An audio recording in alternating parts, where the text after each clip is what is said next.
everybody, Arnaldo Hoffman here. I'm actually here with my mom and my dad. We have been coral shopping like crazy. We actually just went to Coral Bargain Warehouse and Daryl's Aquariums, and then we have picked up some substrate from Pet Supermarket. But she's got a 20-gallon freshwater. She wants to upgrade it, and boy, an upgrade it's going to be. We're actually going to do a 32. She wanted a little bigger tank, but not bigger in space. So we're doing a 32-gallon. It's going to be a cube. Looks great. So you'll see what she has now and what we're switching it to. We're also going to make it where it's going to be a lot less maintenance for her.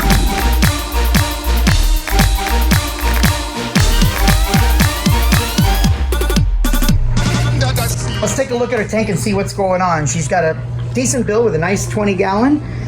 We've got the stand on here, and you guys already know how I feel about these filters. If not, go watch the video on the beta. So we're gonna get rid of that filter. A little bit of algae growth, but that's due to not a lot of substrate. We're gonna fix that as well. She's got a bladder snail issue. We're gonna take care of that. And then we're gonna get this Corey some friends. This was rehomed from my grandmother. Damn, boy, he's thick! Yeah, so we got him some friends. You'll see them right there. And then we got a couple more from Daryl's Aquariums. Look at the size of that freaking Corey. He is a chunk. That's a thick-ass boy! And then nice big tetras. So obviously she's doing some right. And there's a couple of glass caddies. So we're gonna change this up a little bit. We also added some rasps to really add that cooling effect. And it's gonna be a nice contrast with these guys. So yeah, so we don't have buckets. So these are gonna do just fine. Her bathroom's over there, so it's time to introduce her to a python. It is very important that you always keep this media wet, just like when we did the saltwater transfer to my house. You're also going to want some stability. Don't use anything else. Stability really is the best stuff out there. And we're going to take that and put it in the new filter along with all the other substrate, and we're going to keep seeding it daily with stability.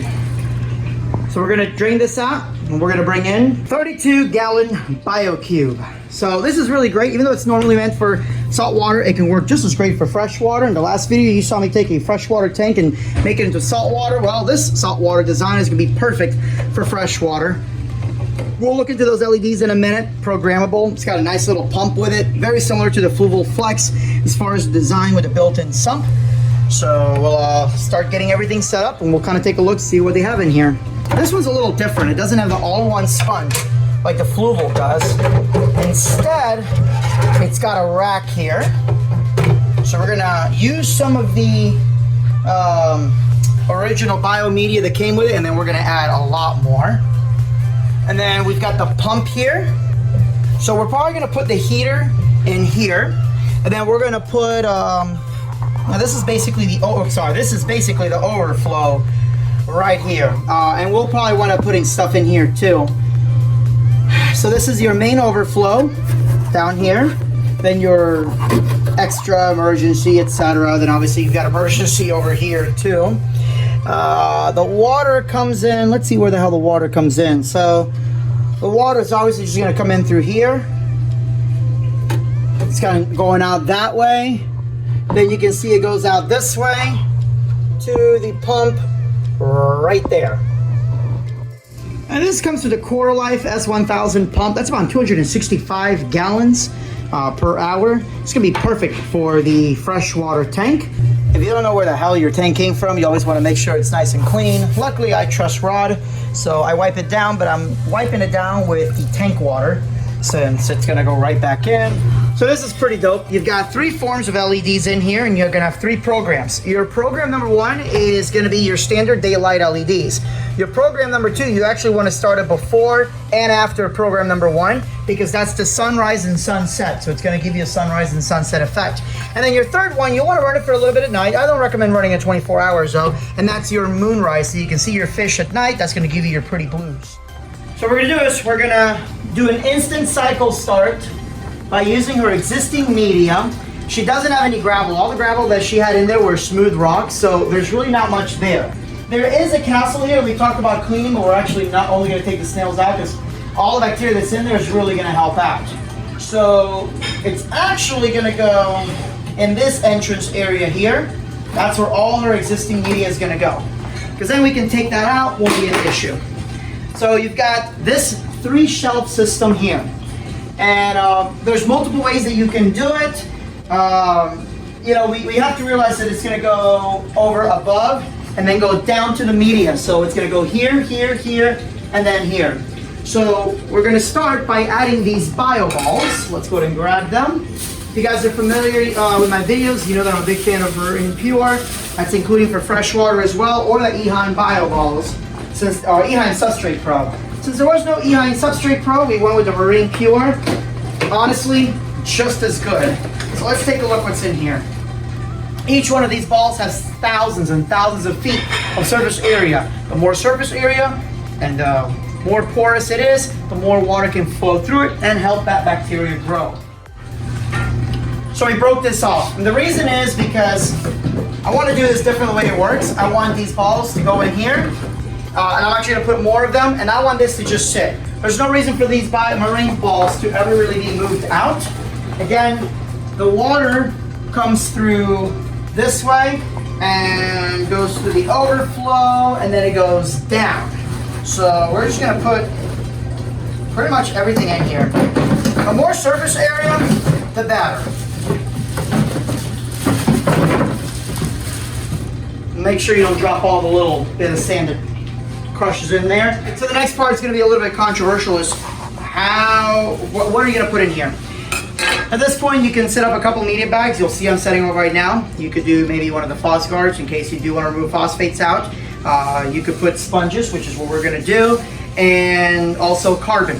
So we know the water is going to come down this way. There is a little filter that comes with it that has some carbon.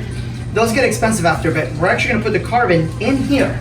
So the idea is that we're going to go through sponges. That sponge is going to clean this out, and then after the sponge will be the media bags. The media bags will be the carbon and all that. Now, some of you would say, okay, well, it's probably easier just to replace the carbon versus getting the sponge, and you can do that. You could put your sponges here and your carbon through here, but then your carbon is going to get a lot of that sediment. The sponges will help you clean all that sediment out. So let's go ahead and start by cutting enough of this sponge. I think freshwater can be sometimes more forgiving than saltwater when it comes to carbon use. We don't have coral, we don't have pallies and zoas and everything else going into chemical warfare. However, with a planet tank, you don't need carbon if you're gonna have plants. My mom, who is an incredible green thumb, hates aquatic plants. So for now, we're gonna put carbon. There's two schools of thought when it comes to carbon. You can either replace it once a month, or once a week. A lot of people say, hey, just do it, once a month and you're good. Some people have noticed you don't change it every day, it loses effectiveness. Carbon in the terms of fresh water is to just clean that water up, make it sparkly and pretty. Really, for a 20-gallon tank, I would do maybe a quarter of a cup every week. So because we are going to do, we're going to try to do this where she only has to do this once a month. We're just going to go ahead and fill this up nicely. I mean, at $22 for a bucket here is actually not bad. You just put a couple nice big handfuls in here.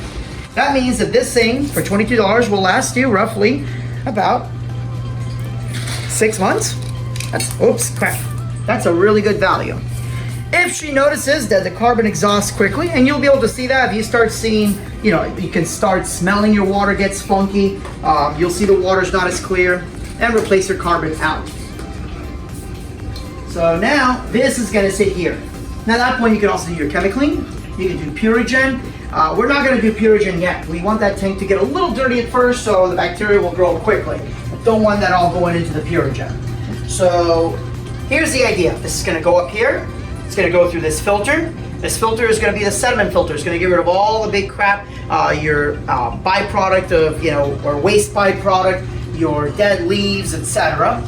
Then it's going to go through the carbon, and then it's going to go through the bio blocks, or the balls. Now, it's very important that when you add water, you don't want to just pour straight tap water into this, even if you got a dechlorinator, because we are using... I like the fluval sometimes, but the Actiflora is fantastic.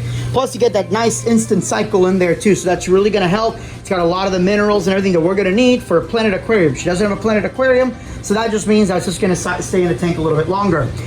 Get rid of API, your texture, whatever crap you're using, and switch to Prime.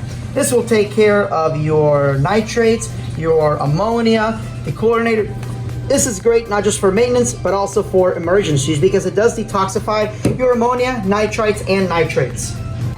It's also a lot cheaper. Instead of 3 capfuls of the API or Tetra or whatever, this only needs 1 capful for every 50 gallons of new water.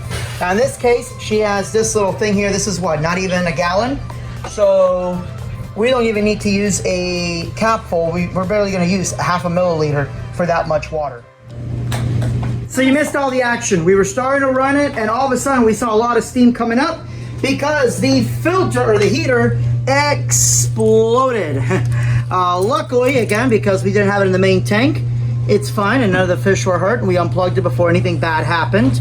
I don't know what brand this is, but we're gonna go with an aqua top. So now we're gonna get a utility vac. We're just gonna vacuum out that entire compartment here and we'll be okay. All right, so we're all back to normal. The glass has been sucked out. The fish look like they're doing pretty darn good.